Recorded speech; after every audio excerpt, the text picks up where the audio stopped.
So, welcome back to another episode. And this is our episode on the 30th anniversary of the regular Nintendo. And we're late to the party, but that's okay. Our party's pretty cool. We have a lot to say about this. Like, a lot that we haven't had a chance to say before.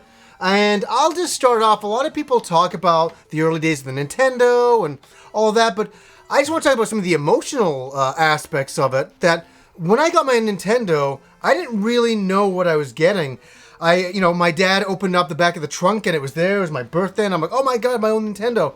And I started playing it and I fell in love. But what the Nintendo meant for me, and I know the same for Rob, is it was a bit of an escape from reality.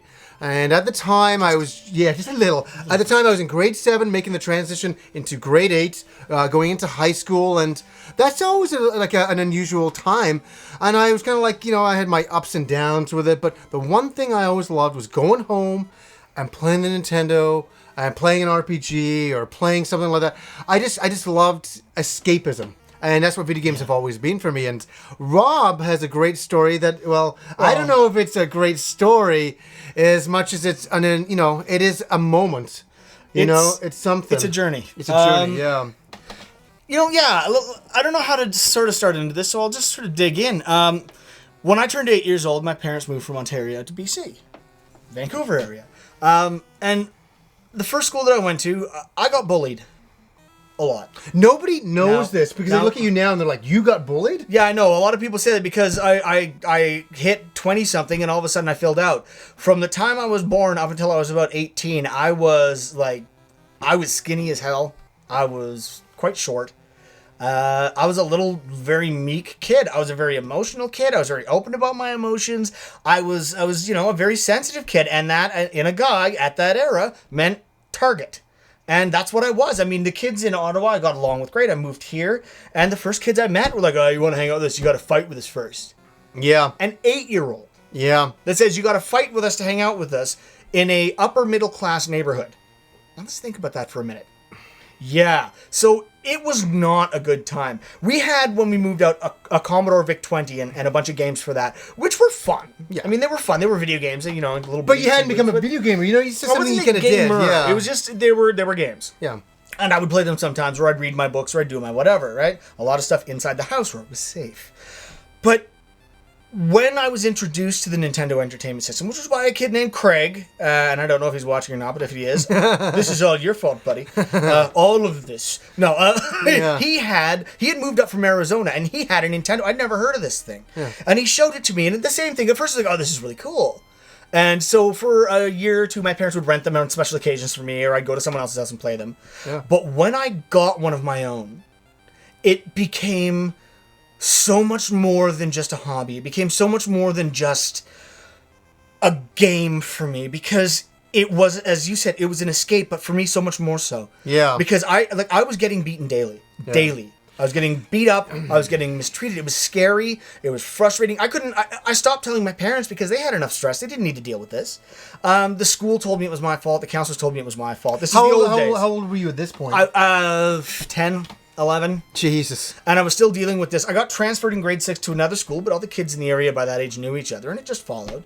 And when I went to high school, it was 3 elementary schools worth of people all in the same place, and it kept going. But this was an escape like no other, because suddenly every time I played a game, I was the hero. I was invincible. I was powerful. I could take on thousands and not even take a scratch. I got to the point with playing the original Nintendo where if I'd rent a game, and if I got hit once, I'd reset it and start over.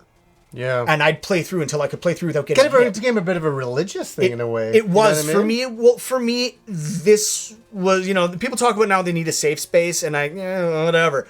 But literally for me, this was a safe space. I could go here, I could play the games, I could be powerful, I could be having fun, I could be the hero. Everyone loved me because I won, and I saved the day. And I mean, a lot of the games I played were action Twitch games, not so much role-playing games until I met John. Yeah. But this system paved the way for that. It gave me so many great memories and so many fun times, and it gave so much more. It gave a feeling of happiness and joy that I desperately needed at that time. And it's funny, I remember you always telling me that the bullies would phone you up asking you for fucking advice. No, this was the fucked up thing. Yeah, they would phone my house And they'd be like, oh, well, you know, I'm fucking telling you what, I'll fucking kick your ass tomorrow.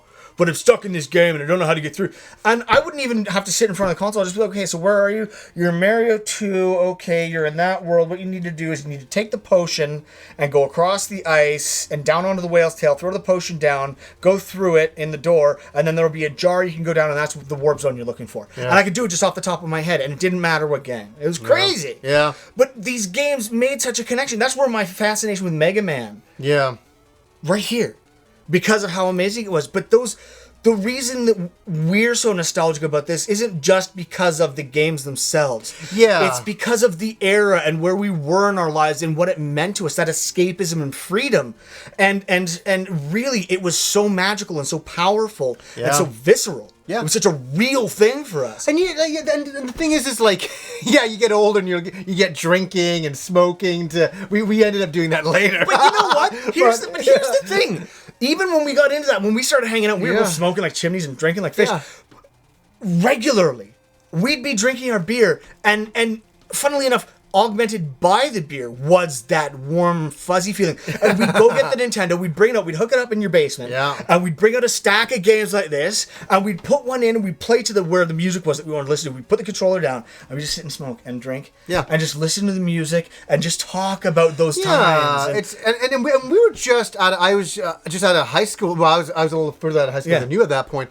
But and like it was an escapism, and it just brought us back to the happy moments that we had when we played Nintendo. And I remember our parents would laugh at us going, why are you guys are nostalgic? What are you talking about? You're so young. You're too young to be nostalgic. And I was already nostalgic at 14, 15 years old about games I played a couple of years before that. So I don't think nostalgia is a thing that, you become an old man and also you be nostalgic about your life. You can be nostalgic about something from a year ago. It's about being passionate about the warm fondness that you have for that time. Yeah. So for us, Nintendo, you've given us 30 years of one of the most amazing time machines ever invented. Because as soon as that game goes in, I'm right back on the carpet in that house in Delta, in front of that little tiny CRT screen, playing Blaster Master. Yeah. And trying to get through to level 5 with that fucking crowd with the bubbles that he spits. Shadowgate, Super Mario 3, Super Mario 2, Zelda 1, Zelda 2. What a horrible night to have a curse. Yeah, I mean, there was just so many wonderful moments with the video games. That's what made us become video gamers for life, is because this right here. Well, yeah, this is what did it for me. I played ColecoVision and Atari 2600, and they were cool and I appreciated them, but this literally, not to make a cheesy statement, changed the game. Yeah.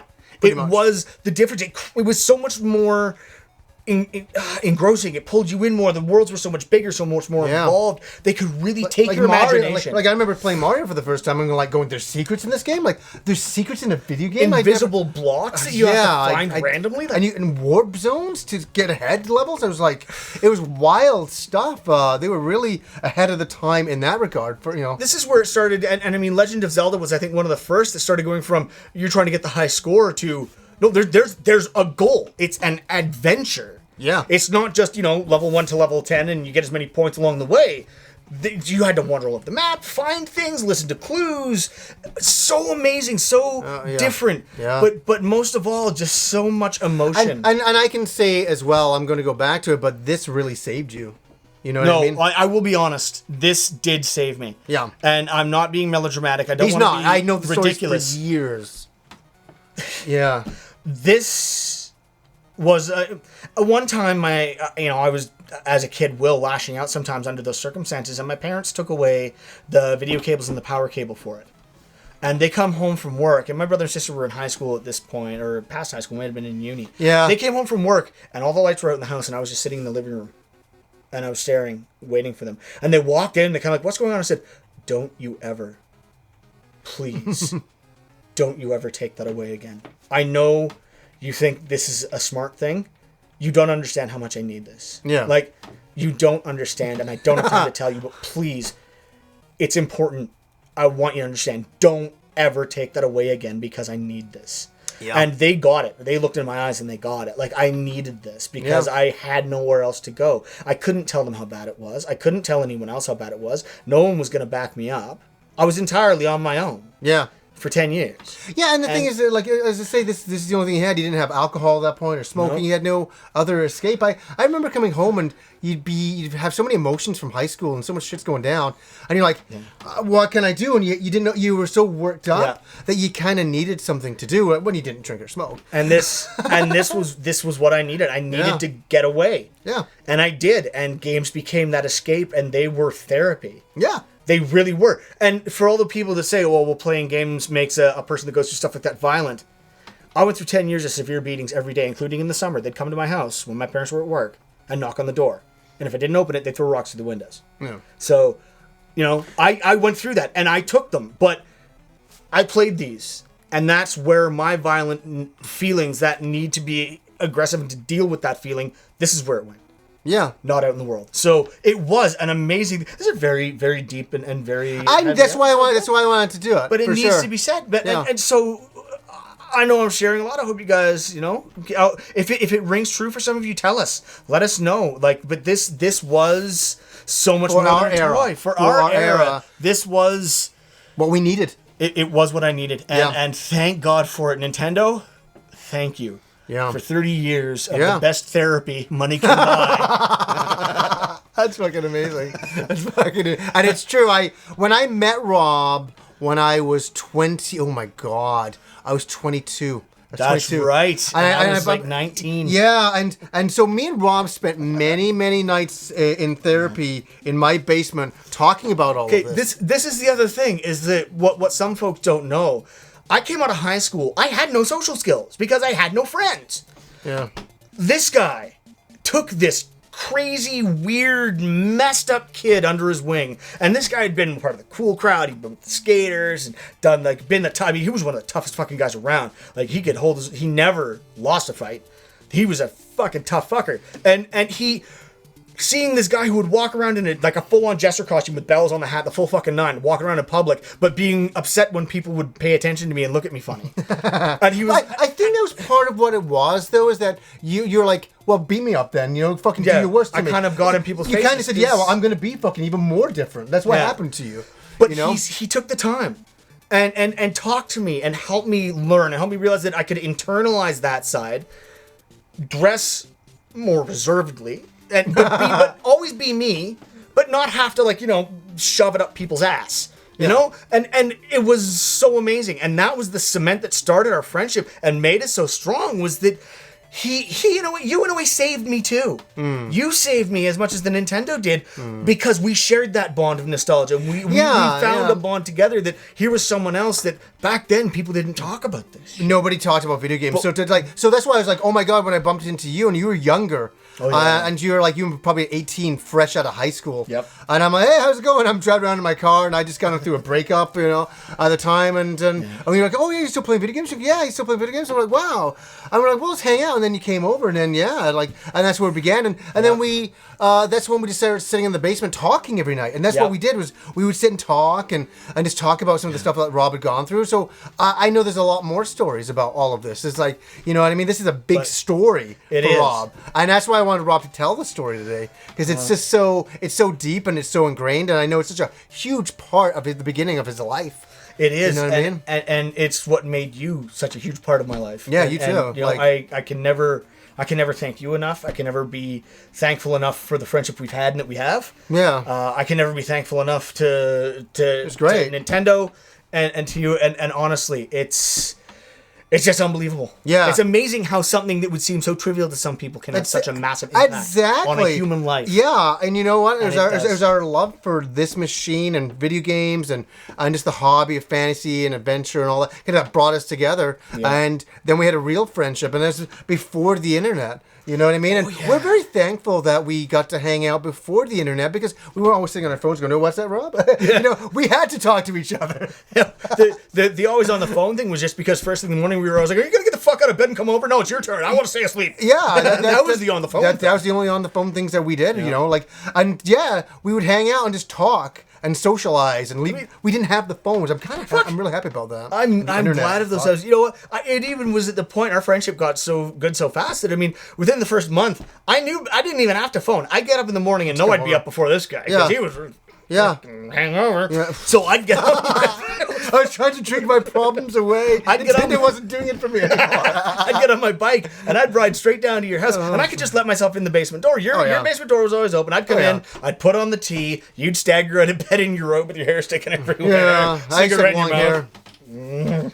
I used to have long purple hair back then. Yeah, and that's why he'd put the bandana so it would hold it out of his eyes when he was playing. That's why I did it. But, you know, and we'd start our day, and all day, every day, we were just hanging out, talking games. Yeah, it was good. It's wonderful. It's wonderful, and we're very nostalgic about that time, but we're also gamers that moved on. We didn't just say, it's only this. We have always been into video games. We've always been on to the next big thing and all that kinds of stuff, but... I mean, believe me, we have just as much nostalgia for the Super Nintendo, for the Genesis, for the Master System, although, for me, a little more than all this. This one just has that slight edge above. Yeah. Because it was, you never forget your first. And see, the Nintendo is very important to me, but also the Master System afterwards is like, oh wait, I get all these RPGs, and I really, it was unbelievable. So, so guys, that's our 30th anniversary talk about the Nintendo. We want to talk about the emotions of ourselves at the time and how we felt, how it made us feel, and not on the technical aspects of the machine. It's a machine. It's got chips in it. It plays games. It's pretty good. It's pretty fucking awesome.